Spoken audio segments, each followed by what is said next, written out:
একটা পুরুষের পকেট ভর্তি টাকা থাকা সত্ত্বেও সে যখন কোনো কিছু না কিনে চলে আসে, তখন কিন্তু তাকে কৃপণ বলে। অনেকেই কিন্তু বলে থাকে, তাই না? আসলে কিন্তু সে কিন্তু কৃপণ না।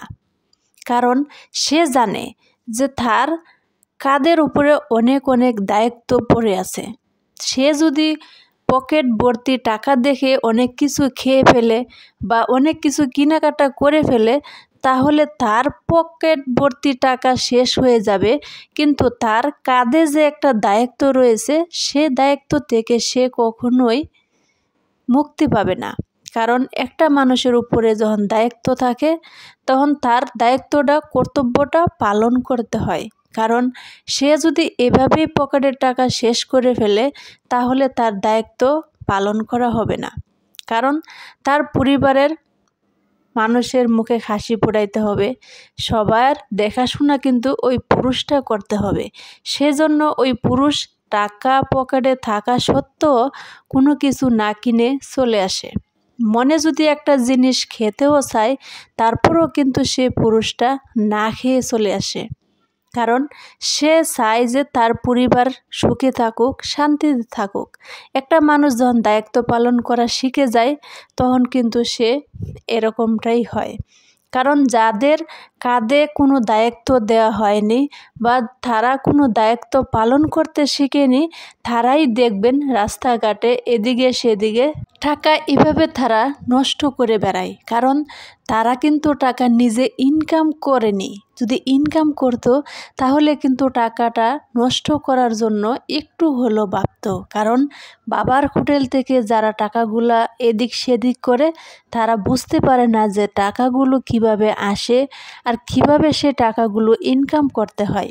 সত্যি কথা বলতে গেলে, যে বাবা ইনকাম করে পকেট ভর্তি টাকা রেখেও সে কিন্তু কোনো জিনিস মন চাইলেও কিন্তু না খেয়ে চলে আসে, সেই বাবাটাই জানে যে টাকাগুলো কিভাবে ইনকাম করতে হয় আর মূলত কিভাবে সেই টাকাগুলো আসে।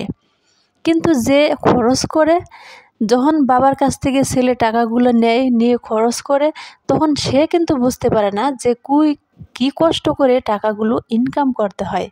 যদি জানতো বা বুঝতো, তাহলে কিন্তু এভাবে টাকা নষ্ট করতো না। সেও কিন্তু একদিন বাবা হবে, সেও কিন্তু সে দায়িত্বর বার কাঁধে নিয়ে ঘুরতে হবে। সেদিন সেও কিন্তু কিপটা নামের মানুষটা হয়ে যাবে। কিন্তু সব কিছুতে একটু সময় লাগে, তাই না? বোঝার কিছু একটা পার্থক্য থাকে। সব কিছু কিন্তু সব সময় যদি গাড়ে চাপিয়ে দেন, তাহলে কিন্তু সেটা মেনে নেওয়া যায় না। কারণ সময় থাকে একটা মানুষের অনেক কিছু বুঝতে। একটা মানুষ যখন দায়িত্ব নেয়, তখন সে দায়িত্ব নেওয়ার সময়টা তার আসতে হবে।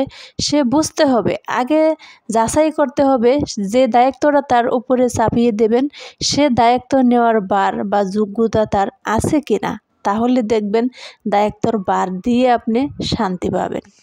আর সবচেয়ে বড় কথা হচ্ছে, পুরুষের উপরে সবসময় তুচ্ছ করে কখনই কথা বলবেন না। কারণ তাকে একটু বোঝার চেষ্টা করবেন। কারণ কি জানেন, সেও কিন্তু একটা মানুষ, সে কিন্তু লবট নয়। কারণ সে যখন রাতে দিনে মাথায় টেনশন নিয়ে ঘুরে বেড়ায় বা কিভাবে সবাইকে খুশি রাখবে, আনন্দিত রাখবে, এটা কিন্তু তার মাথায় একটা বোঝার মতন বসে থাকে। যখন সবাই এই বোঝাটা দেখতে পায় না, বুঝতে পারে না, কিন্তু তারাই কিন্তু পুরুষের সাথে অবুঝের মতন ব্যবহার বা আচরণ করে থাকে। কিন্তু একটা মানুষকে বোঝার চেষ্টা করবেন আগে, তারপরে হচ্ছে তার চিন্তা ভাবনা করবেন তার সাথে কিভাবে কথা বলা যায়, তার মন মানসিকতা এখন কেমন আছে। আগে চিন্তা করবেন টাকা পয়সা কোথা থেকে আসে, কিভাবে আসে, কি করে সে কিভাবে থাকে, সে তার মাথায় কি চলছে, একটু অনুভব করবেন।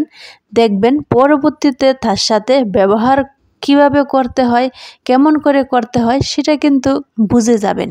কারণ আপনি একবার হলো একটু পরিশ্রম করে দেখেন, পরবর্তীতে আপনার সাথে যখন একটা মানুষ ভালো ব্যবহার করবে, তার সাথে আপনার কেমন লাগবে। যখন তাকে ভুল বুঝে অন্য একটা কথা বলবে, তখন আপনার কাছে কেমন লাগবে, একটু খালি যাচাই করে দেখবেন, একটু খেয়াল করে দেখবেন। তাহলে বুঝতে পারবেন যে পুরুষ যখন সারা দিন পরিশ্রম করে বাসায় আসে তার সাথে কীরকম ব্যবহার করতে হয়, তাহলে কিন্তু বুঝে যাবেন। আরেকটা কথা হচ্ছে, যখন একটা মানুষের মন বুঝতে পারবেন না, তাকে কখনো কষ্ট দিতে যাবেন না। কারণ একটা মানুষকে কষ্ট দেওয়ার পর পরবর্তীতে আপনার রাস্তাটাও কিন্তু ক্লিয়ার করে রাখতে হবে। কারণ এই জিনিসটা কিন্তু আপনার ভাগ্যও একদিন ঘুরবে, একটু সময় লাগবে, এটাই কিন্তু নিয়ম। তাই একটা মানুষকে কষ্টও দিতে যাবেন না, নিজের ভাগ্যে কখনোই টেনে আনবেন না, এটা হচ্ছে নিয়ম। ধন্যবাদ, সবাই ভালো থাকবেন। চ্যানেলে নতুন হলে সাবস্ক্রাইব করে পাশে থাকবেন।